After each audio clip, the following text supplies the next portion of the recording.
মনিয়া বাইদেউ তেখেত 92 চনত মই যেতিয়া পঞ্চায়তত থাকোঁ 92 চনত প্ৰথম আগতলা গাঁও পঞ্চায়ত গঠন হয় আৰু তেতিয়া তেখেত মেম্বাৰ আছিলে 1 নম্বৰ ৱাৰ্ডৰ আৰু তাৰপিছতে আঞ্চলিক পঞ্চায়তৰ সদস্য হ'ল তাৰপিছত ডিষ্ট্ৰিক্টৰ হ'ল এনেকৈ ক্ৰমান্বয়ে আগবাঢ়ি যায় আছিলে গতিকে এই সময়ত তেখেতকো আমি আমাৰ তৰফৰ পৰা শুভেচ্ছা জ্ঞাপন কৰিছোঁ।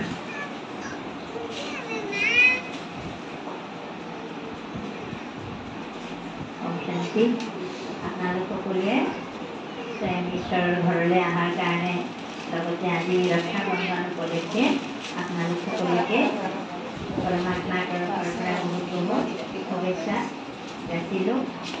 ৰক্ষা বন্ধনৰো শুভেচ্ছা থাকিল আৰু আজি পবিত্ৰ আনন্দৰ ৰক্ষা বন্ধন হয়। আমি অসমবাসীয়ে ৰাখি উৎসৱ সাধাৰণতে ইমান ধুমধামকৈ পালন কৰা নাযায়, কিন্তু আজিকালি কম বেছি পৰিমাণে কৰে, আগৰ সময়ত কৰা নাছিলে।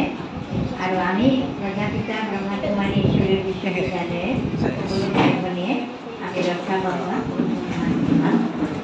আৰু এই উৎসৱটো আমি ঈশ্বৰীয় বিশ্ববিদ্যালয়ে কিয় পালন কৰোঁ তাৰ বিষয়ে আপোনালোকক দুআষাৰ ক'ব বিচাৰিছোঁ যে ঈশ্বৰীয় বিশ্ববিদ্যালয়ৰ প্ৰজাপিতা ব্ৰহ্মাকুমাৰী ঈশ্বৰীয় বিশ্ববিদ্যালয় এইখন ঈশ্বৰে স্থাপন কৰা বিশ্ববিদ্যালয় আৰু এই বিশ্ববিদ্যালয়ৰ আৰম্ভ হয় পাকিস্তান হায়দৰাবাদ হিন্দু প্ৰদেশত স্বয়ং পৰমাত্মা নিৰাকাৰ যাক আমি পৰমাত্মা গড আল্লাহ ঈশ্বৰ বুলি কওঁ।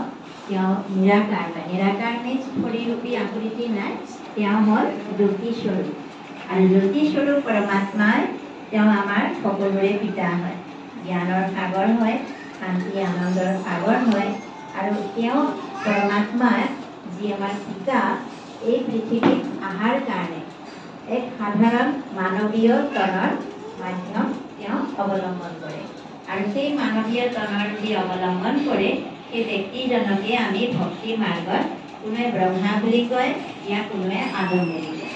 খ্ৰীষ্টিয়ান ধৰ্মত আদম বুলি কয়, ইছলাম ধৰ্মতো আদম বুলি কয়, হিন্দু ধৰ্মত ব্ৰহ্মা বুলি কয়, যি নেকি কোৱা হয় ব্ৰহ্মাৰ দ্বাৰা নতুন সৃষ্টিৰ প্ৰতিষ্ঠা। তো ব্ৰহ্মাৰ দ্বাৰা স্বয়ং পৰম পিতা পৰমাত্মাই নতুন দুনিয়া নিৰ্মাণৰ কাৰ্য কৰি আছে বৰ্তমান সময়ত। নতুন দুনিয়া মানে যে এইখনক কোৱা হয় কলিযুগৰ দুনিয়া, কলিযুগ।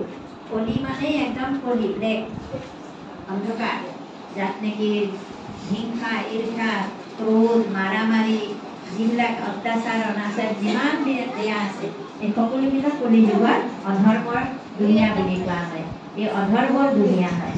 এই অধৰ্মৰ দুনিয়াখনক শেষ কৰি এখন সুন্দৰ ধৰ্মৰ দুনিয়া প্ৰতিষ্ঠাৰ কাৰণে পৰমাত্মা এই সৃষ্টিৰূপী ৰংগমঞ্চত আহিছে আৰু তেতিয়াহে 1930 চনৰ পৰা তেওঁ এই কাম কৰি আছে। আপোনালোকে ইয়াতে ব্যক্তিজনৰ ফটোখন দেখিছে, বৃদ্ধ ব্যক্তিজন। তেওঁ আমাৰ কোনো ভগৱান নহয় বা গুৰু নহয়, তেওঁৰ আধাৰত স্বয়ং পৰমাত্মা আহে, তেওঁৰ মাধ্যমেৰে আহি তেওঁ এক নতুন ঈশ্বৰীয় ধৰ্মৰ প্ৰতিষ্ঠা কৰে। ঈশ্বৰীয় ধৰ্ম কি? শান্তি খুচি প্ৰেম পবিত্ৰতা, এই হৈছে ধৰ্ম। আজি ভাৰতত কি হৈছে বা গোটেই বিশ্বতে ধৰ্মক লৈ যুদ্ধ লাগি আছে, মাৰামাৰি বোমা বাৰুদ এইবিলাকতো অনাবৰতে বিশ্বত হাহাকাৰ হৈ আছে।